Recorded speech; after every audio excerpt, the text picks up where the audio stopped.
Au nom du Père et du Fils et du Saint-Esprit. Amen. Esprit de Dieu, repose sur nous, consacre-nous, enseigne-nous et donne-nous la force de proclamer ce que nous allons entendre et croire. Évangile de Jésus-Christ selon saint Matthieu. En ce temps-là, Jésus disait à ses disciples, « Lorsque vous priez, ne rabâchez pas comme les païens. Ils s'imaginent qu'à force de paroles, ils seront exaucés. Ne les imitez donc pas, car votre Père sait de quoi vous avez besoin, avant même que vous l'ayez demandé. Vous donc, priez ainsi. Notre Père qui es aux cieux, que ton nom soit sanctifié, que ton règne vienne, que ta volonté soit faite sur la terre comme au ciel. Donne-nous aujourd'hui notre pain de ce jour. Remets-nous nos dettes, comme nous-mêmes, nous remettons leurs dettes à nos débiteurs. Et ne nous laisse pas entrer en tentation, mais délivre-nous du mal. Car si vous pardonnez aux hommes leurs fautes, votre Père céleste vous pardonnera aussi. Mais si vous ne pardonnez pas aux hommes, votre Père non plus ne pardonnera pas vos fautes. Acclamons la parole de Dieu. Nous revenons à la partie de l'Évangile qui semble être oubliée hier, c'est-à-dire les versets 7 à 15. Jésus se focalise particulièrement aujourd'hui sur la prière authentique qui doit d'ailleurs se prolonger dans le service généreux, comme nous le rappelle Saint Jean-Paul II.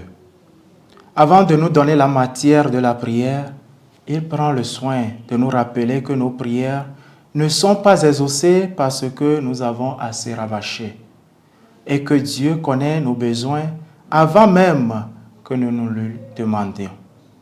Et pourquoi devons-nous le demander encore s'il le connaît déjà? Je pense que Dieu, comme tout bon Père, aime la communion et la communication avec ses enfants, avec tous ceux et celles qu'il a créés.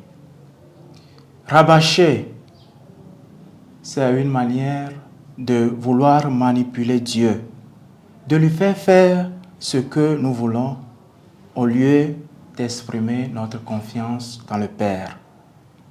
Le Pater Noster est la prière enseignée par le Seigneur Jésus de manière formelle. Mais qu'en avons-nous fait aujourd'hui? Surtout nous catholiques qui l'apprenons même plusieurs fois dans la journée pendant nos moments de prière. Sommes-nous vraiment loin de cette chrétienne en quête d'une prière charismatique qui, sortit plutôt déçu du bureau du curé, puisque ce dernier, après avoir écouté la jeune dame, lui conseilla 3 fois le Notre Père devant le Saint-Sacrement, nous avons besoin de redécouvrir la quintessence et la puissance de la prière enseignée par le Seigneur Jésus lui-même. Le dernier paragraphe de cet évangile sur le pardon pourrait tiquer plus d'un. La miséricorde de Dieu est-elle vraiment conditionnée par notre pardon aux autres? Pas vraiment, parce que la miséricorde de Dieu est éternelle et immuable. Cependant, nous sommes libres de nous ouvrir à cette miséricorde ou pas. La condition est donc celle-ci, être capable d'imiter Dieu. En pardonnant au prochain, nous ne sommes vraiment unis à Dieu qu'en soignant nos relations avec nos frères et sœurs. Que le Seigneur nous y aide. Le Seigneur soit avec vous et que Dieu Tout-Puissant et Miséricordieux vous bénisse, le Père et le Fils et le Saint-Esprit. Amen.